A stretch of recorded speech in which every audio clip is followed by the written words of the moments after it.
Thank you for joining us for a very special series. I will be highlighting the power of metabolic health in the employee wellness space in this series of multiple episodes. We're going to be demonstrating the power of nutrition and community in improving the lives of employees in the corporate landscape.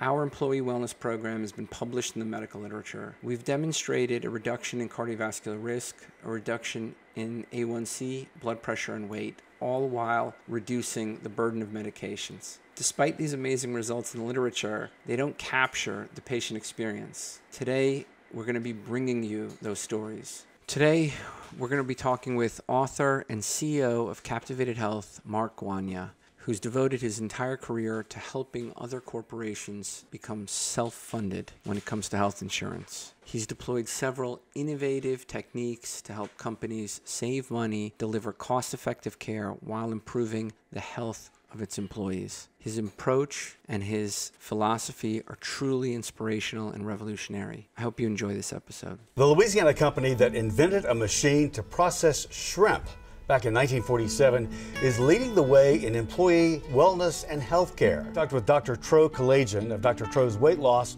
about what Latrim provides its employees. We work with, all the different businesses there because it's not just that company. You have to sort of give people the tools so that they can sustain this at home. Meeting health needs of workers. We want to bring your services to the entire company. And so that was exciting to me because I know in the literature it's been published that a metabolic health program focused on nutrition, focused on low carb eating, intermittent fasting, it's been shown to save companies money. It's been shown to reduce the costs for medications, and patients absolutely love it because they lose weight and they come off their diabetes medications. So I was excited.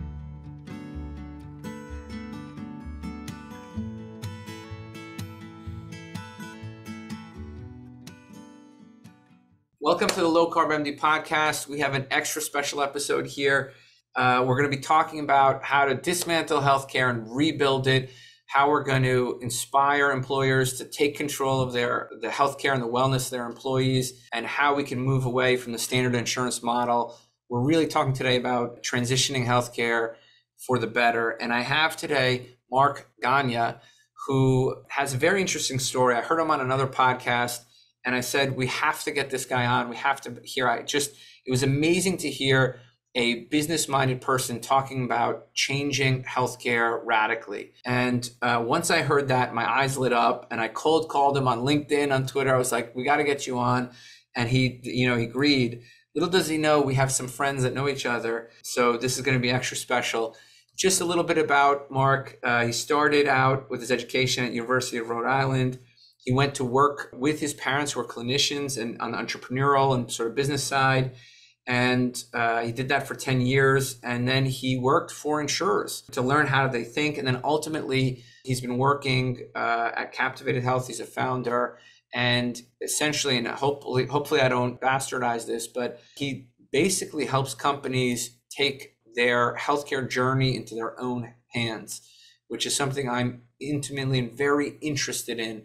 So happy to have you on here, Mark. I mean, I'm just honored. I loved the last podcast you did, and I'm happy to have you here. Excuse me. I appreciate the opportunity to be on your podcast, and I think you accurately described who I am. My life's work as a professional is to make healthcare easier and more affordable for people. So whatever construct that can come in, that's what really drives my everyday thinking in this business. Can you walk me through just a little about your history? You started to talk about it, and I said, well, wait, let's do it live. So. Sure. Can you walk us back? I mean, how do you don't just walk into the healthcare insurance space. So help me understand how you came to that point. So as you mentioned in the opening remarks, my mom and dad were entrepreneurial clinicians. My mom was a nurse and my father was a physical therapist, and they created their own outpatient physical therapy management company when I was in school. And when I graduated school, they asked me to come work with them. So I worked in the family business for the first part of my career, learning how a provider practice works, right? Learning how complicated it is to not only deliver great care, but then to get paid for the work that you do.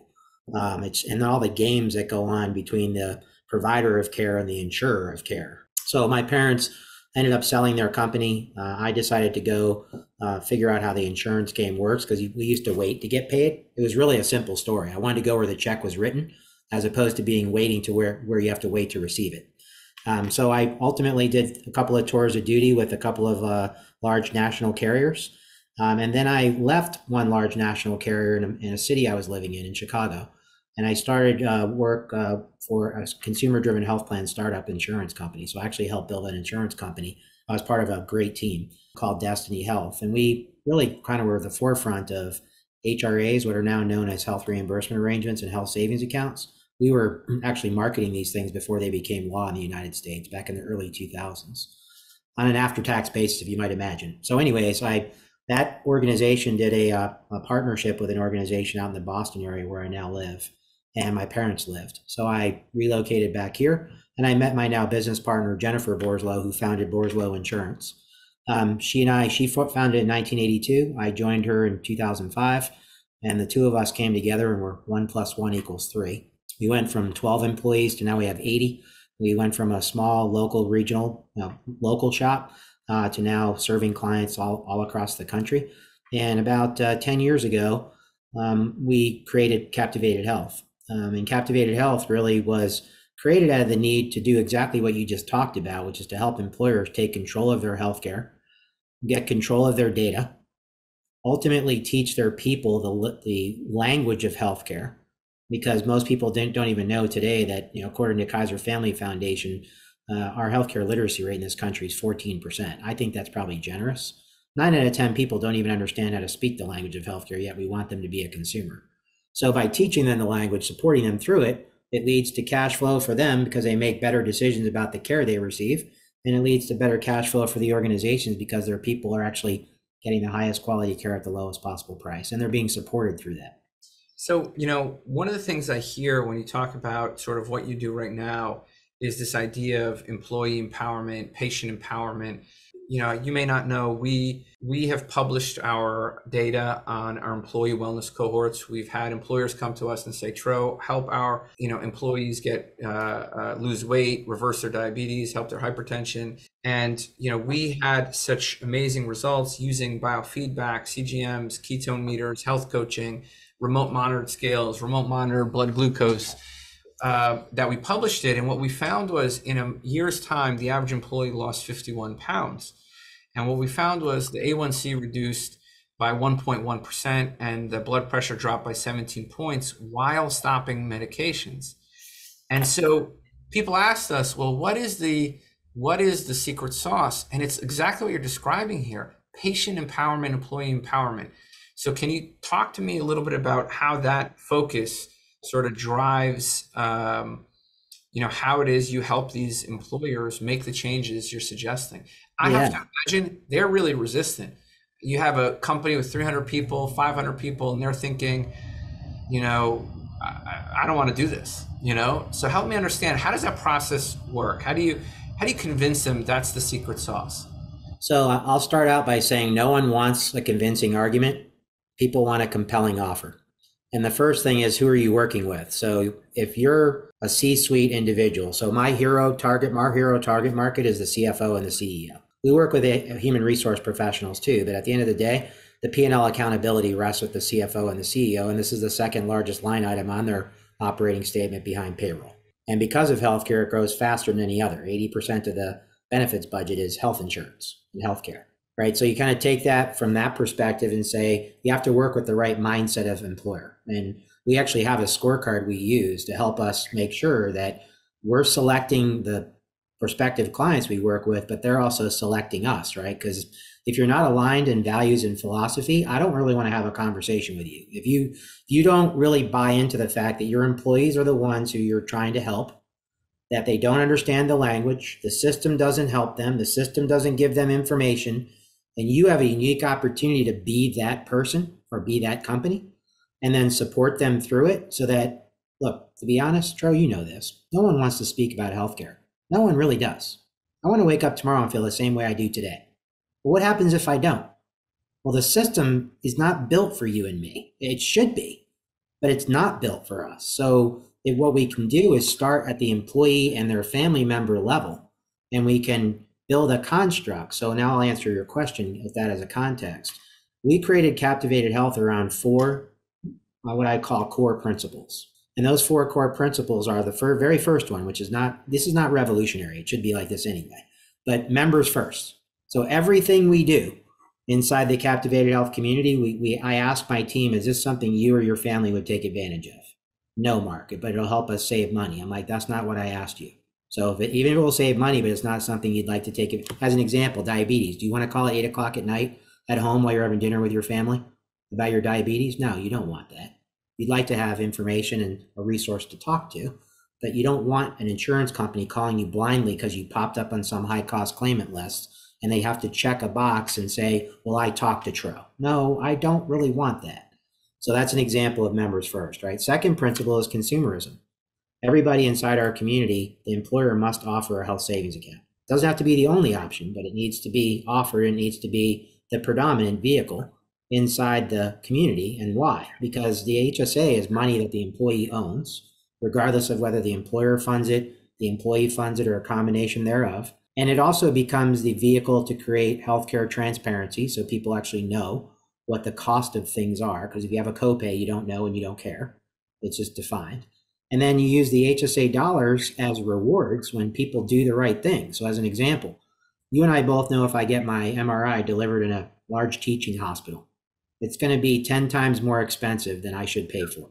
So People just see me giving the big thumbs. Yeah, If people are listening, they got a big thumbs down. If you want to pay 3 times what you should, go to a large teaching hospital. I'll even tell you 10 times here in the Boston area. I won't share who, but one charges $4,000 for an MRI I can get down the street for $500, and it's the same picture, okay?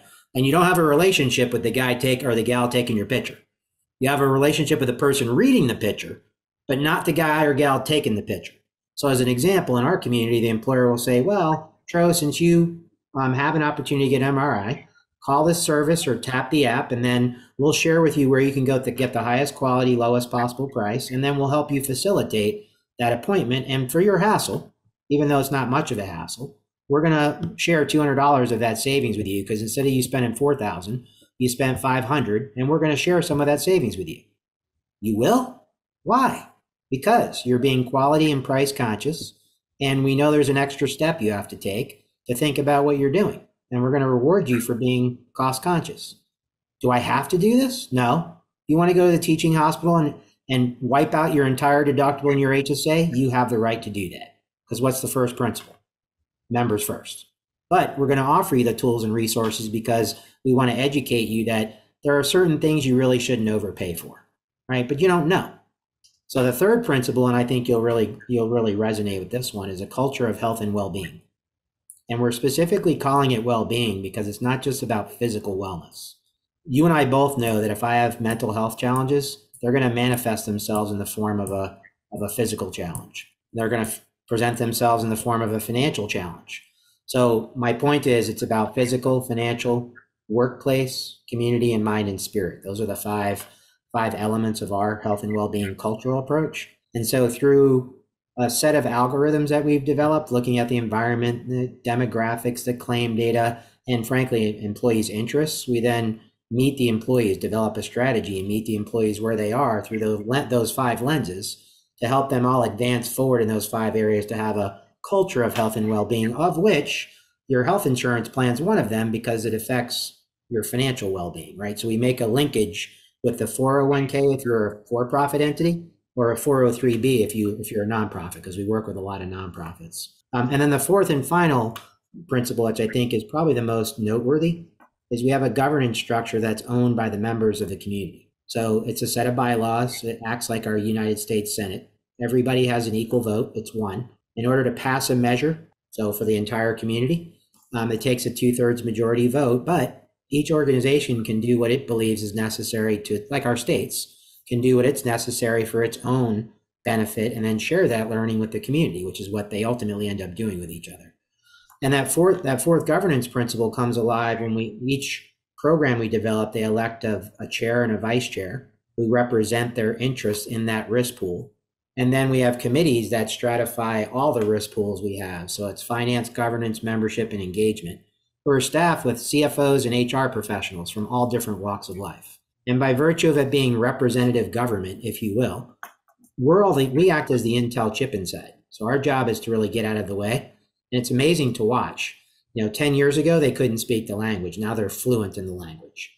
Now they're willing to try these different solutions like targeted diet. We have metabolic syndromes, one of our top 3 drivers, MSK, right? Musculoskeletal, that's a top driver. But metabolic syndrome, especially diabetes, huge. It's a top 3 threat. Mental health actually is right now is number 1. And so as a community, we bring in these point solutions, right? And these point solutions address specific needs of the employees that are inside this community. So I know it's a long answer to your question, but I wanted to frame out for you the way an employer really changes the game is to rally around these principles, because you can't argue with them. Whether you're on the left side of the spectrum or the right side of the spectrum, who doesn't want those 4 things? Everybody wants that. The question is, how do you want to manifest it inside your operation? But the principles hold true. I'd imagine, that you've dealt with companies that are 3 to 500 person large, and I'd imagine now maybe you have several companies that are thousands of employees large. Can you give us the idea of how those relationships work? How, like, do these companies call you and say, we heard you help us become self-insured. We heard you can help us, manage our costs. We heard, how do they find you, and how do you walk them through each evolution of where they're at? Because I'd imagine a company that has 300 or 500 people has a different set of sort of ideas and thoughts, right? And then a company that has 5,000 people or 10,000 people has a different set of thoughts. So I would say our target market for our firm is 100 to 1,000. We have clients that are 3, 4, 5,000. We have clients that are down to 50 employee lives. But if I had, our average client size is around 300 employees. So you hit it right on the nail. It really is less about size of employer, and it's really more about the C-suite of that particular employer. So what is the CEO? What is the CFO? What is the executive leadership team values and principles? Are they team oriented? Do they want to be engaged, right? So the first thing is engagement. Do they even want to pay attention to this line item? And you have some CEOs and CFOs who just throw their hands up and say, I'm going to set it and forget it. And I know my costs are going to go up on my insurance 10% a year, and I'll just find other ways to be profitable. Those aren't the types of C-suite I like to work with. The types of C-suite we like to work with are ones who say, I want to be involved because I know this is my second largest line item behind payroll. I want to take control of it because I don't feel like I get any information about what's generating my costs, and more importantly, what I can do to help my people. So short answer to how they find us is word of mouth. That's how we grow. So doing podcasts like this, putting it out there, who we are. In many cases in the middle market, clients will brand shop, right? So I'm not going to name the alphabet soup houses, but there are houses brokerage places out there with names that everybody would know because they spend a lot of money in advertising. We don't. So we're more boutique. And when I say boutique, we're much more about customizing the experience for our clients. And what we've done with our 80 employees over the years, my business partner and I are great at relationship development. We're great at strategy. We're great at leading an organization, but we needed to build strength around the two of us in areas of expertise that we did not have. So as an example, we had 18 years ago, we had no centers of excellence. Now we have 11. And what we've done is hire what I call benefit superheroes. And these people go deep and wide in their area of expertise. So as an example, we have a risk management practice. They do all things, underwriting, actuarial, financial reporting, data analytics, retrospective and prospective review. They're really the CFO, their best friend, because they're telling and translating the data for them, right? We have our head of compliance who, she applied to Harvard to see if she could get in. She got in and went to Case Western University because she said they had a better law program for her. I mean, who does that? But what she does magically is helps people when they have a compliance issue calm down, understand that these fine letters are issued by the DOL or the HHS or the IRS. Don't worry, we've helped clients through this before, and we'll help you through this, right? That's a real skill. We've got a leader of health and well-being who helped develop the White House Fitness Facility in 1999, and he's a former Marine, and he understands what productivity means and how to structure and work with clients at a cultural level, not just a program level, not a physical only wellness level, right? It's a whole person kind of concept. So without going through all the 11 centers, essentially what we've positioned ourselves is to have the capabilities of all the large brand names that do it in a very personal way and do it in a very customized way. So that's how I would answer you is you won't see us on a billboard. You'll hear about us through shows like this, which is why I'm so appreciative of the opportunity today. Yeah, so I took some notes down here. I want to bring it down to the employee level. And you mentioned like two things that, I've been talking about for 5 years in this podcast, which is mental health and metabolic health. People have asked us, so when we published our first sort of employee wellness programs and our results on them, and we're going to have follow-on studies, we have now 2-year data coming out momentarily.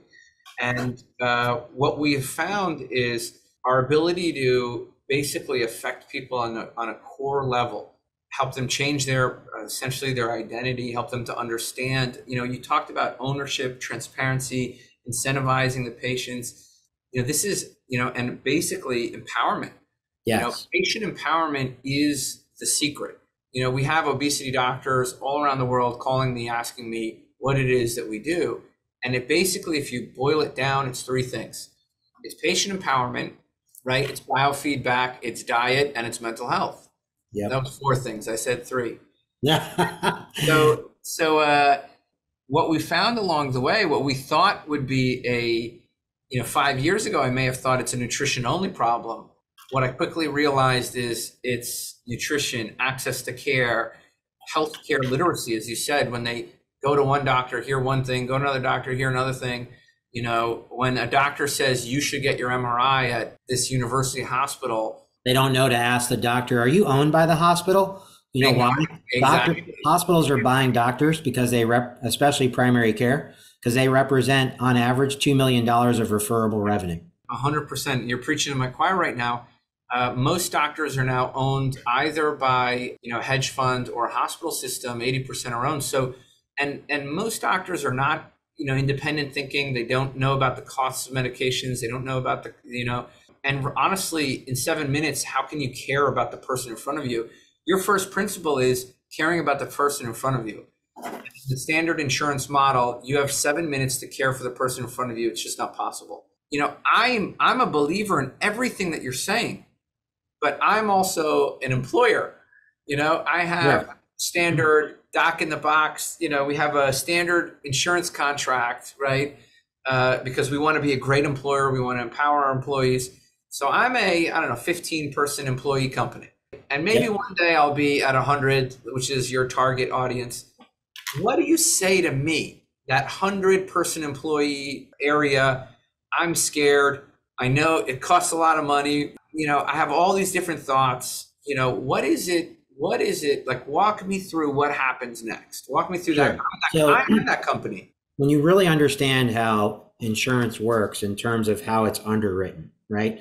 If you're in most states under 50 employees, New York, it's under 100, California, it's under 100. But generally speaking, if you're under 50 employees, you are not rated on your experience of your employees. So in other words, the healthcare claims that they generate or they don't generate, if you have a fully insured contract, have no bearing on your premium that you pay.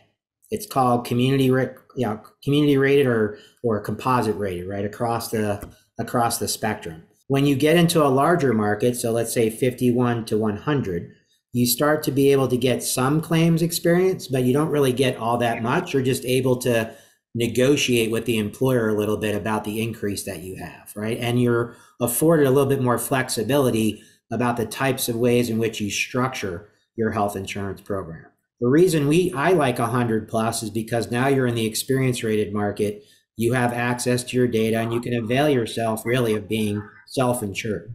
Now, what we've done through our Sorry, I'm sorry to interrupt. No. When you say access to your data, help my listener understand what that is. So they are a 100-person company. Yep. They're, and they're thinking about this. What does that mean? Because I'm an employer. Yes. And I don't know what that means. I know what that means, but I'll position it this way. No, I know you know. So when you have a fully insured contract, in other words, you're presenting your employee population to an insurance company, They're underwriting you. They're taking all the risk in exchange for a guaranteed monthly premium for an individual, for a two-party, for a family. It doesn't move, regardless of the spend that your people have in a given 12-month period of time. When you avail yourself of a fully insured model, the carrier taking the risk on you owns your data. And when I say data, I mean employee claims. What are people spending on doctors? What are they spending on hospitals? What are they spending on lab work? What are they spending on hospital visits? What are they spending on prescription drugs? All of that risk you gave to the employer, and in exchange for not taking that risk, they give you a defined premium, and they keep your data, and they decide what level of data transparency you see. Okay, now flip the switch if you're not fully insured and you're self-insured.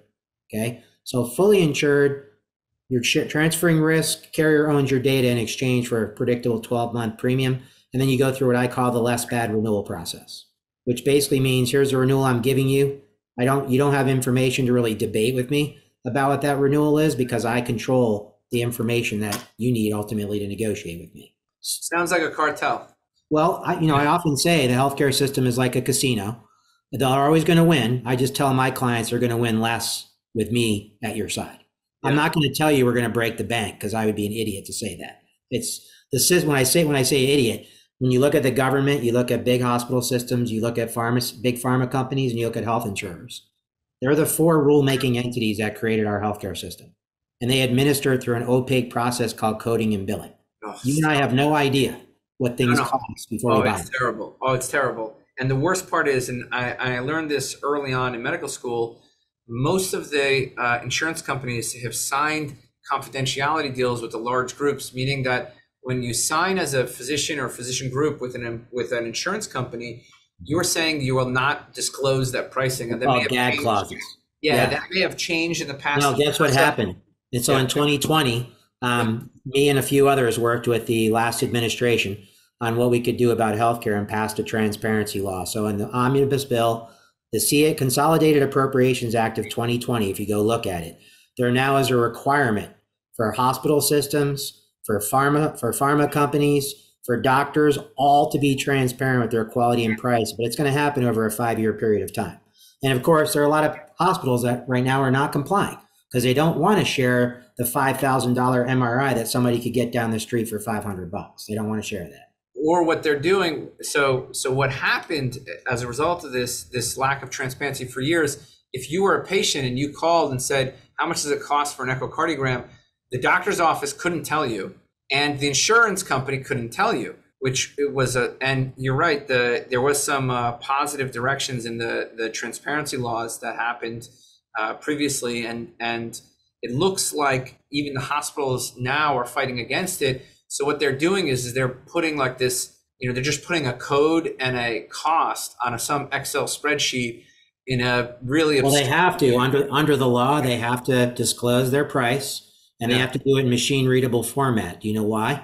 Because then the technologists are going to come in and create tools so they can put out the data in its raw format and be unfriendly about it, and let the technologists come in and develop tools, or they can just decide to be transparent about it, embrace it, and focus on quality as a predetermination of what price is, because right now in healthcare, there's zero correlation between price and quality. I was smiling when you said what you said, because for the last 15 years, I go into my primary care doctor every year for my visit. And I go, Doc, how much is what today, what you're going to do to me today going to cost? He laughs at me. He's like, Mark, I don't know that. I'm like, but why don't you? He's like, well, you could have one of 30 insurance cards in your pocket. I'm like, but if I come in and the guy next to me comes in for the same thing, is he paying a different rate than me? He could be based on the contract. I'm like, that makes no sense, right? Mark, you may not know this. My career has been outside of insurance companies. I have, basically turned down Medicare. I've opted out. I do not accept any insurance provider. And predominantly the reason for that is this. If your insurance company pays me more for certain things, I'm going to see you more. I'm going to see you longer. I'm going to get your EKG. I'm going to, that I don't need to get. I'm going to get a spirometry that I don't need. I'm going to bring you back for follow-ups that I don't really need, and neither do you need. And I'm not going to think in a way that says, how can I put the patient, how can I make this experience amazing for the patient? So people have asked me why I didn't take insurance. Even my mom's an accountant. She still to this day says, I take care of 20 doctors' practices and they're all making. She sees the kind of money they're making. Yeah, she's like, they're making more money than it. And I'm like, you know what? That's okay, great. Mom, I'm sleeping well. Right. Yeah, I sleep well at night. So okay. So going back to, I want to make sure the last part of the question, because you asked me about for the people listening. Yeah. So fully insured, I described. Self-insured, I didn't. So I just want to describe that really quickly. Yeah. When you're self-insured, you own your data because you're taking control of the health plan, right? So you're governed by what's called ERISA versus being governed by the Affordable Care Act. When you're fully insured, you're more governed by the Affordable Care Act, Obamacare, whatever you want to call it. If you're self-insured, you're governed by ERISA. You have to pay attention to the Affordable Care Act in terms of affordability and the plans that you offer, but you have much more freedom to design a healthcare system, ecosystem that really is beneficial to your employee population. So I'm a 50-person employer. I'm a 100-person employer. I'm listening to this. I'm thinking, wow, becoming self-insured. Well, that means I'm taking the risk. Mm-hmm. So, and I'm sure there's ways to mitigate those. Actually, yes. I know there's ways to mitigate those risks. So how do you go about blending these models to make it palatable for because, I want to say, I've talked to numbers of employers. I've talked to at least 20 employers, different sizes, and they are thinking, all the ones that I've talked to are exactly as you mentioned. They're thinking about, how do I get this population healthy? What can I do to inspire them, motivate them, engage them, keep them? But I'd imagine some employers aren't as benevolent and they care more about the bottom line. So how do you help them they can be at a big risk. If somebody has a cancer diagnosis or a heart attack, if several people develop diabetes and go on GLP-1 drugs, which costs now $1,500 a month, this could bankrupt the company. Right. So that's why you use reinsurance. So when you're self-insured, you use what's called stop-loss insurance or reinsurance. And there are two forms of reinsurance that I'll talk about primarily. So there's called specific reinsurance and there's called aggregate reinsurance. Okay. So specific, think of it like an umbrella of liability, a financial liability over each person that you cover on the plan, not just the employees, but their family members. Let's call it, for sake of an argument, let's say you're a 50-person company and you're interested in self-insurance. So you're going to have a $50,000 specific deductible level, meaning that for the first $50,000 of expenses, your employees don't see this. They have their benefit plan that has nothing to do with the financing behind the scenes that I'm talking to you about right now, right? So separate the employee-facing plan, what they use, versus the way you're going to finance the plan in the background, okay? So specific reinsurance limits your liability over every individual covered on your plan. Now, you do the math, you're like, well, wait a minute, Mark, I have 50 employees. They each have 2 people. That's 100 people. $50,000 per, I'd go bankrupt. I'm like, right, that's where aggregate reinsurance comes in.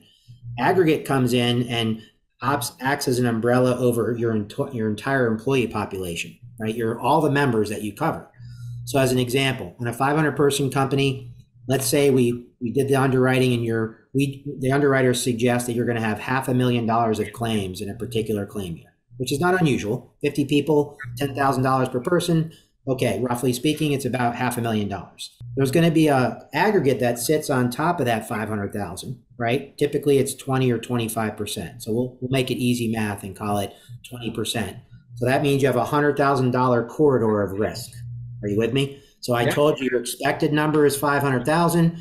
There's a corridor of 20% of risk that you could hit the top, or you actually might even be below what we said. And then you get the kicks above that, right? Above that, right. So an example in a claim, on a $50,000 claim, right? The first $50,000 is covered by you on the $500,000 claim, and the reinsurer covers the remaining $450,000. They reimburse you. They don't cover it. You pay the claim, and they turn around and reimburse you for that exposure. Let's also say that you have a really bad year.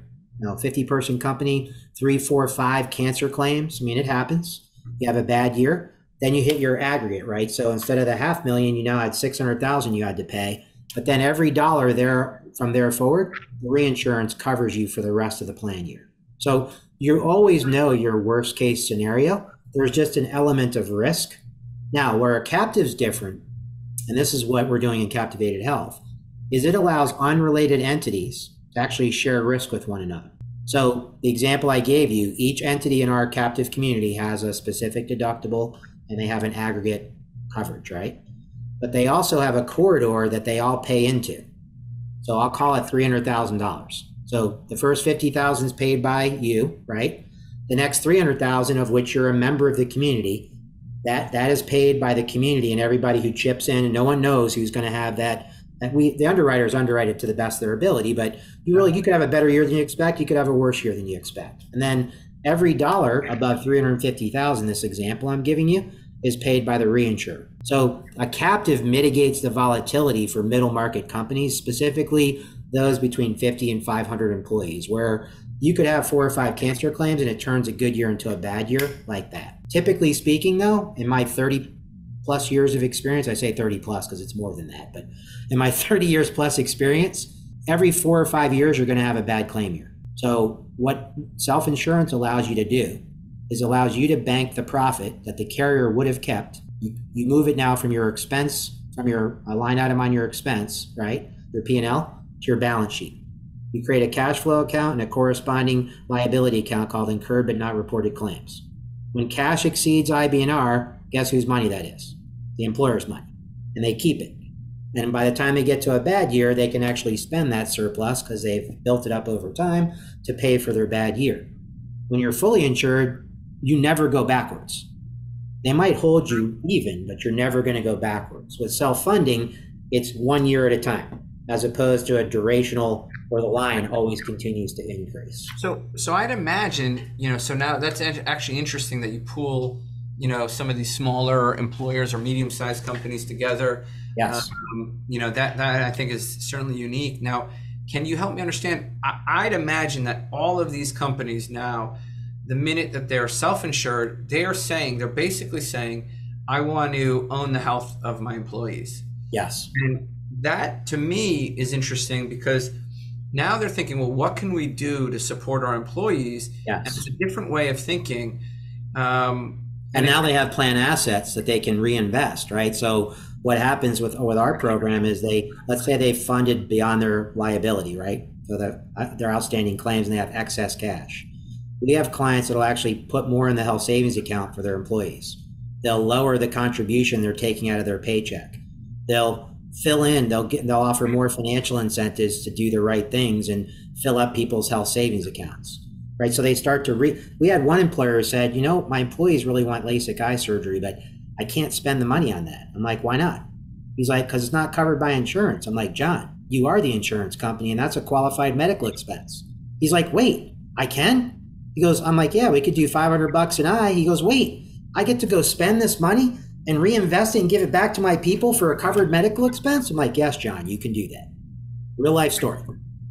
That's kind of awesome, and I'd imagine, so really this is like sort of liberating and empowering employers to, help their employees. Yes. To put their employees first, to educate their employees on how to save money, how to be a judicious, sort of consumer. And what part of that is, engaging in those employees? Because I'd imagine, I've worked in 2 employers now, and one of the employers is a 7,000, employee company. And the biggest thing we found is, they have a company-wide employee wellness program. Everybody sort of participates for like a little off their premiums. Mm-hmm. And we have offered our services. The employer has added our services in addition to their wellness offerings. They have clinics, pharmacy, physical therapy on staff. I mean, they have really gone above and beyond to own that sort of employee experience. Wonderful. And what we found is the biggest thing, you talked about, working with employers, you talked about that dual selection. They choose you, you choose them, the fit is right. And I found on a micro level, that is so important, right? So when we started our employee wellness program, we employed the same exact model. We choose the employees, they choose us. If we can't, enroll them right now, we give them, asynchronous education. And we say, you go do this. You can see it. You have access, right? You have access. It's still here for you. We're going to see you, in a couple months. And, and the people who are really motivated, highly motivated, have diabetes, have, multiple medications, really want to make a change, we enroll them first. That dual self-selection was so important. So it's interesting, as you're talking about the macro level of getting an employer to change, I'm thinking this is the exact same model we do with patients. Well, they set the pace, right? So everyone looks at the C-suite. If they're not doing the things that they're asking the employees to do, it's not going to go very far. So you have to have an engaged, active C-suite who's actually living the principles they're espousing to their employees. And then at the employee level, I listened to what you're saying that 7,000 person company did. My question would be, did they have a concierge service for people to actually know all these resources exist? Did somebody, I don't know, grab them by the hand and say, you know what, I know you don't understand, like point A to point B to point C all the way to Z. So I'm going to walk you through that. Like in Captivated Health, we have a concierge service. It's a concierge provider called RightWay. And RightWay is clinical and administrative. So you can either tap and swipe, or you can talk to a live human, or you can do a combination of the two. But when you have a healthcare event, know that you've got a Sherpa that will actually help navigate you through all these things. So first thing is, do you have somebody helping? Second is, do you have the right incentives in place, which your handbook would be a wonderful place to domicile those types of, you could actually say in your employee handbook, do you want to make money from your health plan? Because if you have, and what I mean by that, I'm being a little tongue in cheek, but let's say you have a lot of young ladies and there's a lot of pregnancy, which, can manifest itself in the form of premature delivery, and it could be really expensive. But most of the time deliveries are not.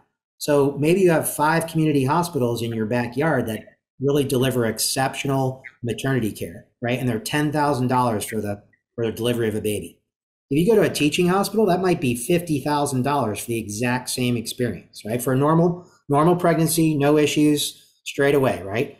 So what if you offered your employees an incentive and said, I'll give you 25% of the savings if you choose a community hospital? You're going to give me 10 grand?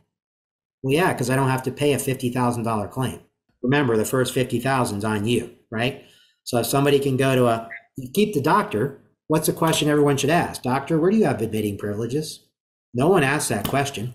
They just go wherever the doc tells them. Well, wait a minute, doc, I don't want to go to the teaching hospital. I'd rather go where you have one night a week at the community hospital. I want to have my baby delivered there. Can we do that? Why?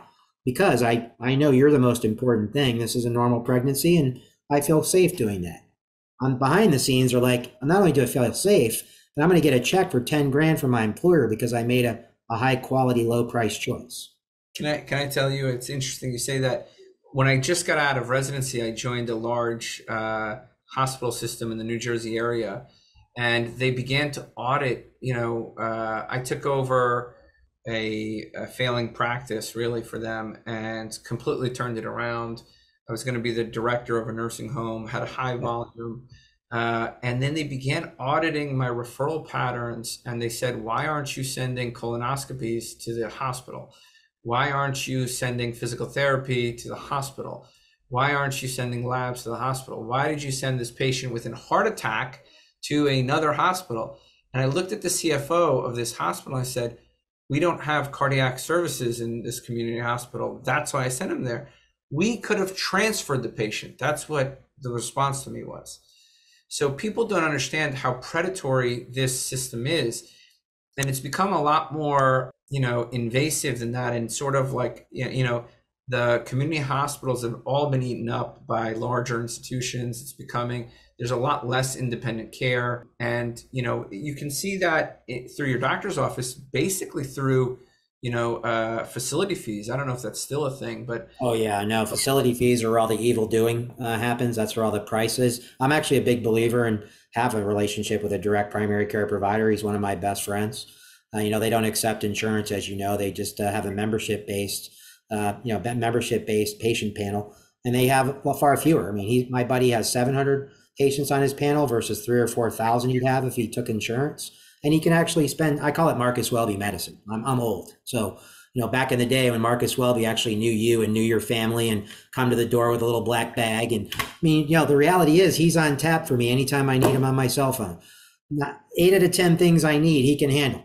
It might be something that he can't, that he has to refer me out, but sutures. I've had him give me sutures before. Like, okay, I don't have to go to a hospital and incur a $1,300 bill for a couple of stitches. He did it in his office. and I pay him $100 a month. That's it. $100 a month. So you're preaching to the choir right now.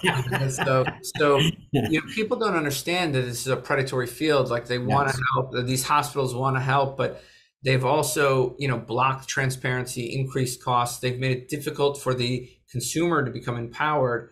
So what happens is the patients, 100% of the patients I see are not empowered. And you can tell. People say, well, how do you know if who's going to be more successful? Because I think we can predict it. It's mental health, family support, and the number of medications they're on. Yes. Okay. If they have family support and their diet, what are you eating? Health, no, we'll fix that. So we'll fix that. But if they have a lot of medications, those are the people we're going to help.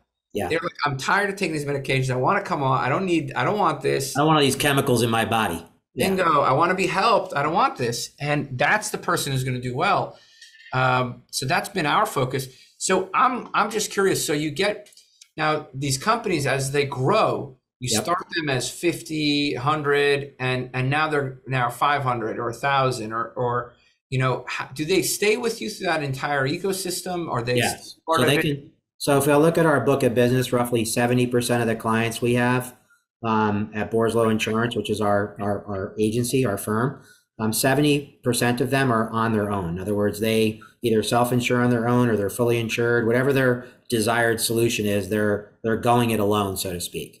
30% of our book is in this group purchasing consortium I mentioned, which is Captivated Health, right? So not everybody wants to share risk with another entity, and that's okay. They don't have to. We can create the same experience for a client, whether they're standalone or whether they're sharing risk with each other. I would argue in the less than 1,000 marketplace, the volatility, especially 50 to 500, the volatility of experience there, the risk that is posed is substantially mitigated through this captive insurance arrangement that I talked about, because ultimately what happens is we all pay premium into this sharing layer. And when we don't have the claims we thought we were going to have, surplus comes back to us, premium comes back to us. In this community, because we're 12,000 people, we can actually we have our own PBM contract. What does that mean? That means we can actually have transparent pricing, no spread in pricing, and the rebates, instead of going to the insurance company, they go directly back to the employer. So you guys have a PBM? Yes, we have a contract with a PBM, saving clients millions of dollars. Rebates. In fact, I remember one of our first schools. So we do a lot of work with private schools. We have 30 of them in one program. Hold on, we have to educate the listener what a PBM is. So we're talking about is pharmacy benefit managers, and what they do is they are the entities that have been basically screwing independent pharmacies for the past 15 years.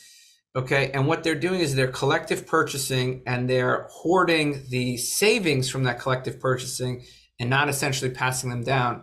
So CVS, I think they bought their PBM like 15 years ago, and but they basically ruined the independent market. And how they do that is tell me if I'm wrong, Mark, maybe you can explain this. I think they group purchase and then give the savings to themselves. Is that right? Yeah, that's partially right. They create spread in the cost of things. They keep manufacturers' rebates. So manufacturers offer tremendous amount of money back in the form of rebates. That's where most of the thievery takes place. They keep the manufacturer's rebates. If you're administered by an insurance company, they're getting the rebates from the PBM. They're just not passing it on to the employers who are buying insurance from them. So another reason to be self-insured, if you're large enough, you can get your own PBM contract. If you have an advisor or consultant that can help you do that, which we do. We do it for our community. So even a 50-person company, one of 30 in this community I'm referencing, they have their own PBM contract. And every quarter, I actually remember a CFO of a very small school up in northern Maine, right on the border of Canada. He says to me, he goes, "Mark, I just got my first check back from my rebates and my pharmacy rebates. First thing I like to say is I really am kind of sad my people are taking this much medication." He goes, "But secondarily, look at the amount of money." He goes, "Do you know the check I have in front of me?" I'm like, $38,000. He goes, "Do you know what that represents?" I'm like, 38,000. He's like, "No, that's a job for me, Mark. That's a job." And he goes, "And I'm going to get another check like this next quarter and another check like this the next quarter after that." And he goes, hopefully in the future, it can help people get off these drugs, because I'd be happy not to receive the checks because we wouldn't have people taking all this medication that they're taking. But in the meantime, at least I'm recouping some of that money that the system used to take from me.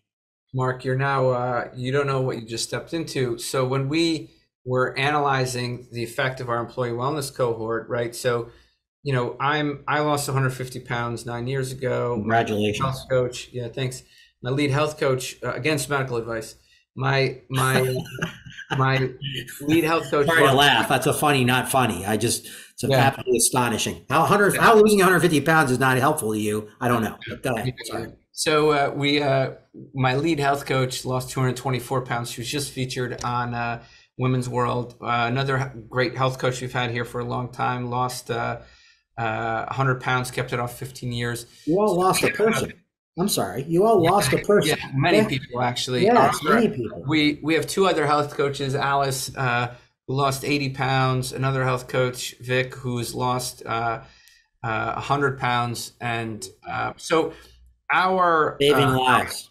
Our culture is basically, how do we get people to improve their mental health, understand what their relationship to food is, understand, and I'm a board certified internist, I'm a board certified obesity medicine doctor. Yeah.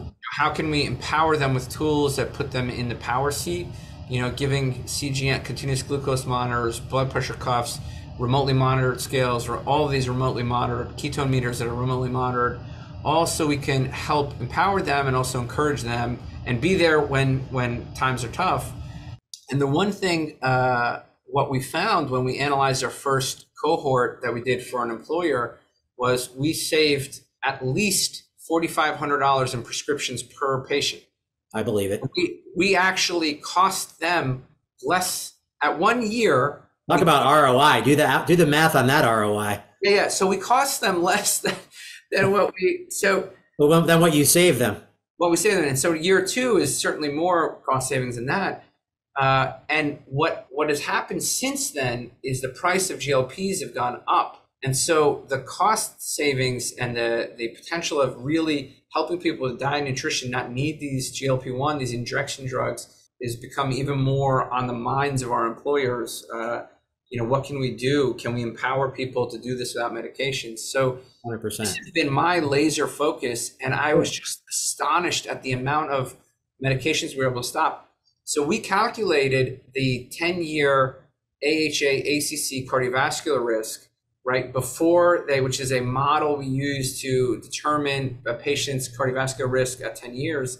And we reduced the risk by 44% while stopping, all the medications. And that's fantastic. Saving lives and saving money.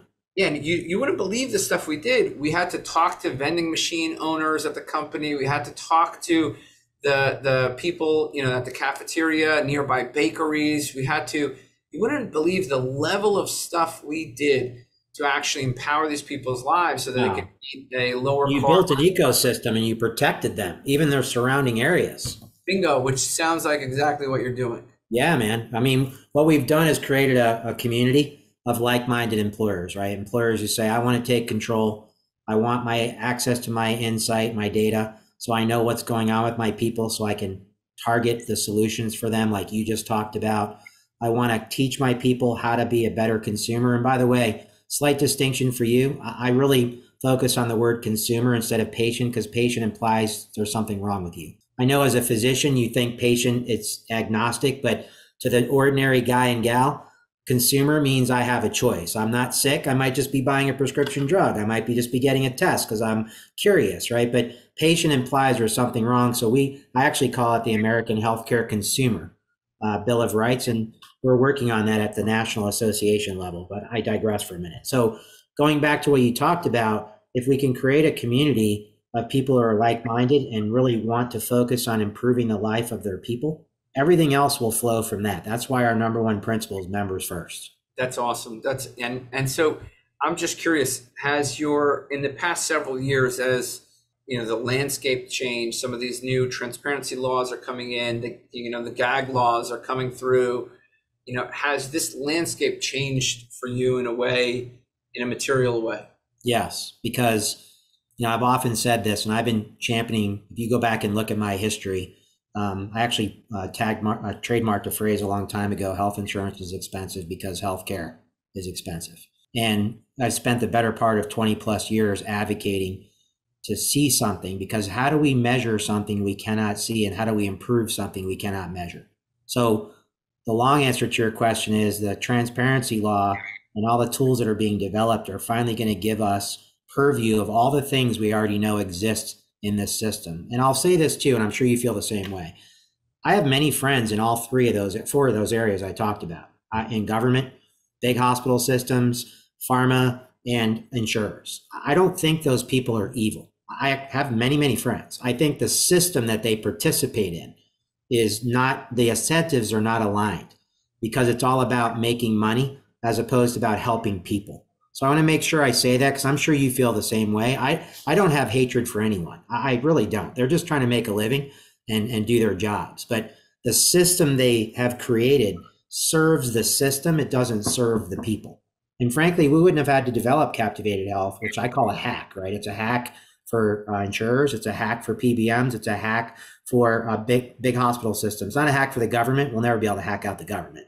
But my point is, we wouldn't have had to develop this. We would not have had to develop this if the system would serve the people. You can hack out the government. It's called crypto. Not that I it's called cryptocurrency. That's a whole nother episode. Yeah, I agree. But you're not wrong about that. You're really not wrong about that. Mark, so let's say you're an employer and you're listening to this and you want to radically own the employer wellness, the consumer process. You want to become, what is the first step? What should they do? How should they contact you? How do they get information? How do they become an educated consumer? Where do they go to first, and how do they reach you? So I think obviously, and I'll furnish this information to you if I haven't already, but my email address, it's mark@borislow, B as in boy, ORISLOW.com. That's one place they could find me. The second place they could find me would be the National Association of Benefits and Insurance Professionals. I actually sit on the board. We represent 100,000 people nationally. So that's an area. It's called NABIP. That's the acronym. But really, the best way to reach me is through my email address. And I'm happy to talk to anybody about this who really wants to do the things that we talked about today. And how does somebody become an educated consumer? Like, what should they Sure.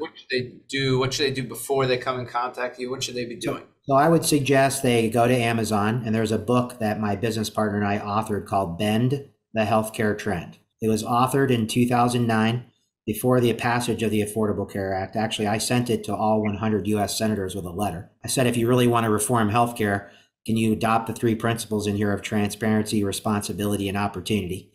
I only got 3 return notes, not even from my own home state. How sad is that?